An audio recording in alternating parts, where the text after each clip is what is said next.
সাত সকালে ভয়াবহ পথ দুর্ঘটনায় মৃত্যু 9 জনের।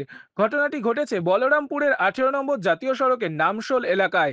জানা গেছে এদিন বিয়েবাড়ি থেকে বোলেরো গাড়ি করে দুর্ঘটনাগ্রস্তরা ফিরছিল ঝাড়খণ্ডের দিকে। অপর দিক থেকে আসছিল লরি। সেই সময় লরি ও বোলেরোর মধ্যে মুখোমুখি সংঘর্ষ হয়। বোলেরো গাড়িটি দুমড়ে মুচড়ে যায়। ঘটনাস্থল থেকে রক্তাক্ত অবস্থায় দুর্ঘটনাগ্রস্তদের উদ্ধার করে বলরামপুর বাসগড় হাসপাতালে নিয়ে গেলে চিকিৎসক 9 জনকেই মৃত বলে ঘোষণা করেন। অন্যদিকে লরিটি রাস্তার পাশে উল্টে যায়। পুরুলিয়া দিকে গেলে একটা বোলেরো আসছিল, আর এই দিক থেকে সম্ভবত এই গাড়িটা আসছিল এলপি। আর এই মুখামুখি এইখানে ধাক্কা লাগার পরে বোলেরো যতজন প্যাসেঞ্জার ছিল মনে হয় ডেটেই হয়ে গেছে সব কটা। 9 জন।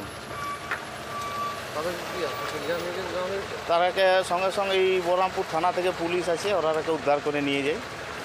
এই জাতীয় সড়কে প্রায়ই তো ঘটে যাচ্ছে। এইখানে কিছুদিন আগে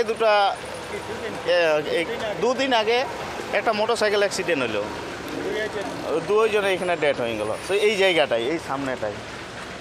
বলরামপুর থেকে নিজস্ব প্রতিনিধির রিপোর্ট, এনএম নিউজ। আরও খবরের আপডেট পেতে সাবস্ক্রাইব করুন আমাদের ইউটিউব চ্যানেলটি আর বেল আইকনে ক্লিক করুন নোটিফিকেশনস পেতে।